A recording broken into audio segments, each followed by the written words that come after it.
ईरानी हमले के सामने इजरायल ने टेके घुटने। जंग रोकने को तैयार हुआ इजरायल। खामेनेई से कहा हम नहीं करेंगे हमला। ईरान रुके तो इजरायल भी रोक देगा हमले। इजरायल और ईरान जंग के बीच बड़ी खबर सामने आ रही है। ईरान के मिसाइल हमलों से पूरा इजरायल मलबे में बदल रहा है। गजा और इजरायल एक जैसे दिखने लगे हैं। अमेरिका की इस जंग में एंट्री हुई तो ईरान ने इजरायल पर हमले और तेज कर दिए और इस बार उसकी तरफ से जो मिसाइलें निकाली गई वो इजरायल का आयरन डोम तक ट्रैक नहीं कर पा रहा है। टारगेट लॉक होता है, इसके बाद मिसाइलें ईरानी लॉन्चर से छोड़ी जाती है और सीधे टारगेट पर ही गिर रही हैं। हाइफा में रहने वाले लोगों ने तो यहां तक दावा कर दिया है कि मिसाइलें गिरी, जोरदार धमाका हुआ। ऐसा धमाका हमने पहले कभी नहीं सुना। लेकिन सबसे बड़ी बात तो यह है कि हमले के 3-4 मिनट पहले बजने वाला सायरन खामोश था, क्योंकि आयरन डोम को पता ही नहीं चला कि हमला हुआ है। मिसाइल छूटी है क्योंकि मिसाइल ट्रैक तक नहीं हो पा रही। ऐसे में उसे गिराना असंभव काम है। अब इजरायल का डिफेंस सिस्टम पूरी तरह से बर्बाद हो चुका है और इसके बाद इजरायल के पीएम बेंयामिन नेतन्याहू ईरान के सामने घुटने टेकने को तैयार हो गए हैं। जंग शुरू होने के बाद पहली बार नेतन्याहू का बयान सामने आया है जिसमें उन्होंने सीज फायर की बात कही है। तो कैसे ईरान के हमलों से घुटनों पर आया इजरायल? क्यों अमेरिका के हमले के बाद भी इजरायल में मचा हुआ है कोहरा? आज हम इसी मुद्दे पर अपनी स्पेशल रिपोर्ट में करेंगे बात। नमस्कार, मैं आराधना। तो शुरू करते हैं हमारी ये खास रिपोर्ट।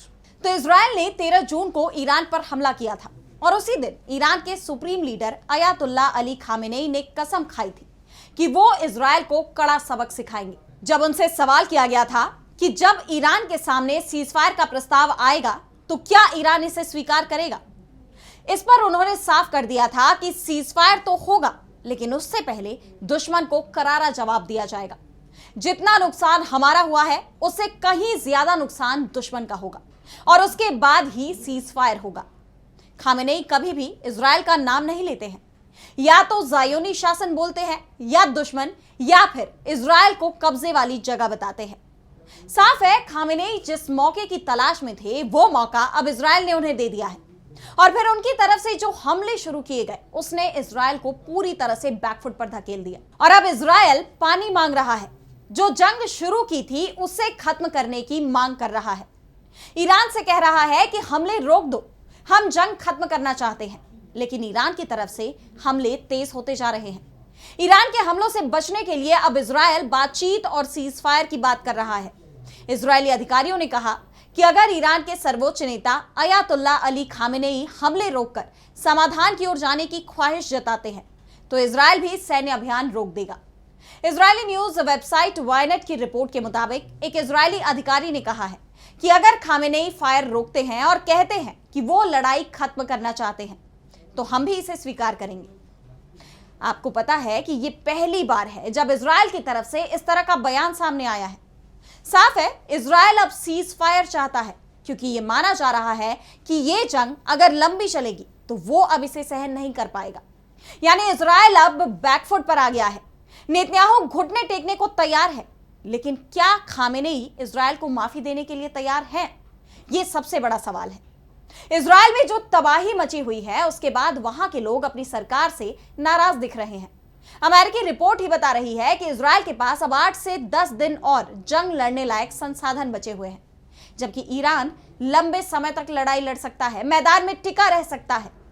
ईरान के अंदर लोगों में गुस्सा है और खामेनेई पर भी दबाव है कि इजरायल को सबक सिखाया जाए, जिसके बाद ईरान की तरफ से ताबड़तोड़ हमले इजरायल पर किए जा रहे हैं। ईरान के हमले के बाद पूरे इजरायल में सायरन बज उठे। लोग बंकरों में छिप गए। आईडीएफ की तरफ से बयान आया कि हम मिसाइलों को रोकने की कोशिश तो कर रहे हैं, लेकिन कुछ ही देर बाद टेल अवीव, हाइफा और इजरायल के दूसरे शहरों में विस्फोटों की खबरें आनी शुरू हो गई। कई जगह बिल्डिंग ध्वस्त हो गई। इजरायल के डिफेंस सिस्टम एक बार फिर ईरान की मिसाइलों को रोकने में नाकामयाब साबित हुए। साफ है, नेतन्याहू के सीजफायर वाले बयान का खामेनेई ने जवाब दे दिया है। जवाब साफ है कि इजरायल को पूरी तरह से घुटने टेकने होंगे और उसके बाद ही खामेनेई हमला रोकने पर विचार करेंगे। ईरान के हमलों को लेकर कहा जा रहा है कि इजरायल का सैन्य दबदबा तो खत्म हुआ ही है, उसे आर्थिक चोट भी पड़ी है। जीडीपी तेजी से नीचे गिर रही है। आर्थिक गतिविधियां देश में पूरी तरह से ठप हो गई। अमेरिकी रिपोर्ट में दावा किया गया कि अगर ये जंग लंबी चली तो इजरायल इसे झेल नहीं पाएगा। और जिस तरह से ईरान ने लंबी जंग का प्लान बनाया है, उसके बाद यह तय माना जा रहा है कि इजरायल अब बहुत बुरी तरह से इस जंग में फंस गया है। ट्रंप के भरोसे इजरायल ने जंग शुरू तो कर दी, लेकिन अब यह उस पर ही भारी पड़ गया है और इसीलिए अब इजरायल की तरफ से सीजफायर की मांग की जा रही है। लेकिन इजरायल खुद को कमजोर नहीं दिखाना चाहता, इसलिए खामेनेई से कहा जा रहा है कि वो पहले हमले रोके और उसके बाद इजरायल भी हमले रोक देगा। यानी इजरायल अब जंग से पीछे हटने की तैयारी कर चुका है, लेकिन ईरान उसका पूरी तरह से सरेंडर चाहता है। इसी शर्त पर सीजफायर होगा। सबसे बड़ी बात तो यह है कि इजरायल दावा कर रहा है कि अमेरिका के हमले के बाद ईरान का परमाणु कार्यक्रम समाप्त हो गया है, तबाह हो गया है। लेकिन जो खबर ईरान से आ रही है वो अमेरिका और इजरायल के दावों के खिलाफ दिखाई दे रही है। अमेरिका के हमलों से पहले ही ईरान के अपने परमाणु कार्यक्रम से जुड़ी सामग्री को सुरक्षित जगह शिफ्ट कर दिया गया था और यही कारण था कि जब अमेरिका ने हमला किया तो किसी भी न्यूक्लियर साइट से रेडिएशन लीक नहीं हुआ। यानी ईरान ने पहले से ही तैयारी कर ली थी। इजरायली अधिकारियों ने भी कहा है कि अमेरिकी हमले से प्रभाव को स्वतंत्र रूप से सत्यापित नहीं किया गया है। रक्षा प्रतिष्ठान का मानना है कि हमले से पहले कुछ मात्रा में समृद्ध यूरेनियम को निकालने में ईरान कामयाब रहा हो, लेकिन पूरी सामग्री नहीं निकाल पाया, कुछ नष्ट हो गया। लेकिन इजरायल के दावे पर सवाल तो उठ रहे हैं। ईरान के दावे पर न्यूयॉर्क टाइम्स ने भी मोहर लगाई है। इजरायल के 2 अधिकारियों के हवाले से कहा गया कि यह दिखाने के लिए पर्याप्त सबूत हैं कि ईरान ने हाल के दिनों में फोर्डो न्यूक्लियर साइट से कई संवेदनशील उपकरण और यूरेनियम हटा दिए थे। इसके अलावा ट्रंप की हालिया धमकियों की वजह से ईरान ने 60% शुद्धता तक समृद्ध 400 किलोग्राम यूरेनियम हटा दिया है। अगर ईरान 90% तक यूरेनियम संवर्धन कर लेता है तो वो परमाणु बम बनाने लायक यूरेनियम जमा कर लेगा। अंतर्राष्ट्रीय परमाणु ऊर्जा एजेंसी के प्रमुख राफेल मारियानो ग्रोसी ने संयुक्त राष्ट्र के ऑब्जर्वर्स को बताया कि उनकी टीम ने आखिरी बार ईंधन को इजरायली हमला शुरू होने से करीब 1 हफ्ते पहले तक देखा था। लेकिन उन्होंने CNN से बात करते हुए कहा कि ईरान ने यह कोई रहस्य नहीं बनाया है कि उन्होंने इस सामग्री की सुरक्षा की है। जब अधिकारियों से यह सवाल किया गया कि क्या ईरान यूरेनियम ईंधन का भंडार जो करीब 10 ट्रक में आएगा उसे हटा लिया है, तो इस पर उन्होंने कहा कि हाँ।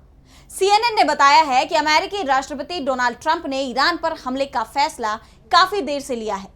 आशंका जताई जा रही थी कि वो पहले ही हमला करने की इजाजत दे सकते हैं, लेकिन 21 और 22 जून को ट्रंप ने आखिरकार हमले के लिए हामी भरी। CNN ने एक वरिष्ठ व्हाइट हाउस अधिकारी के हवाले से पुष्टि की है कि राष्ट्रपति ट्रंप ने निजी चर्चा के बाद अपने करीबी सहयोगी और पूर्व फौजी कमेंटेटर पीट हेगसेथ को इस ऑपरेशन को आगे बढ़ाने का आदेश दिया। तो आज इस स्पेशल रिपोर्ट में इतना ही। अगर आपको ये वीडियो पसंद आए तो इसे लाइक, शेयर, सब्सक्राइब करना ना भूलें और आपकी जो भी राय है हमारी स्पेशल रिपोर्ट के बारे में उसे कमेंट सेक्शन में जरूर बताएं। फिलहाल के लिए इतना ही। बाकी देश दुनिया की खबरों के लिए देखते रहिए DV लाइव और मुझे दीजिए इजाजत। नमस्कार।